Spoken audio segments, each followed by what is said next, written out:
14,000 years ago, two people in Ice Age Germany buried their dead with a puppy curled between them. But here's what makes this strange. That puppy had been sick for weeks. Someone had nursed it through a brutal illness that should have killed it fast. It wasn't food, it wasn't useful yet. They kept it alive anyway, and when it finally died, they buried it like family. That's the oldest solid proof we have that humans ever loved a dog. But dogs didn't start as dogs. They started as wolves. Somewhere in the last ice age, one branch of wolves became something entirely new, the first animal humans ever domesticated. Every dog alive today, from a wolf-sized husky to a teacup chihuahua, descends from that transformation. And here's the problem. Scientists still don't fully agree on exactly when or where it happened. Genetic studies put the split somewhere between 15,000 and 40,000 years ago. That's an enormous window for something this important. Some researchers think it happened once, in one place, and spread from there like a wildfire of fur and instinct. Others think it happened twice, independently, in both Eastern and Western Eurasia. Two separate wolf populations tamed by two separate human groups, later mixing in the middle. The debate over a single origin versus a double origin remains unresolved. Here's the part that surprises most people. Most researchers now believe early humans didn't actually set out to domesticate wolves on purpose. The leading theory is stranger than that. The wolves may have domesticated themselves. Human camps meant scraps, bones, leftover food. Some wolves were bold enough, hungry enough, to scavenge nearby.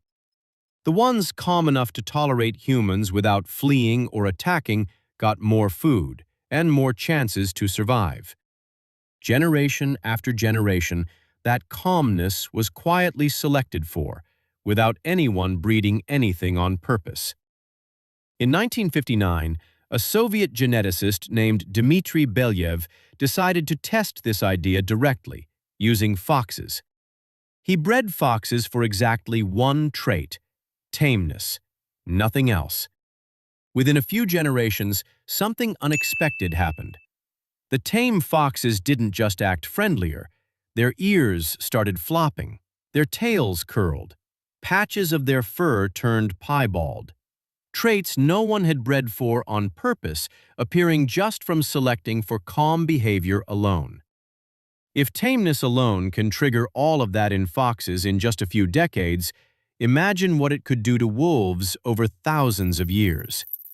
Once wolves and humans tolerated each other, the partnership became something else entirely. Dogs could smell prey humans couldn't detect. They could run down animals no human could catch on foot. In return, humans offered food, warmth, and protection a lone wolf never had. Some researchers argue dogs gave early humans a hunting and alarm system advantage that helped them outcompete other human species, including Neanderthals, though that claim remains debated. So somewhere between 15 and 40,000 years ago, in one place, or maybe two, a wolf walked close enough to a human fire and didn't run. That single moment of courage, repeated across generations, produced every single dog that has ever existed since. We still don't know exactly when, exactly where, or exactly how many times it happened. But we know how it ended. With a sick puppy in a grave, nursed back to health by people who had nothing to gain from it, buried beside them when they died. That moment, 14,000 years ago, wasn't the beginning of the wolf-to-dog story.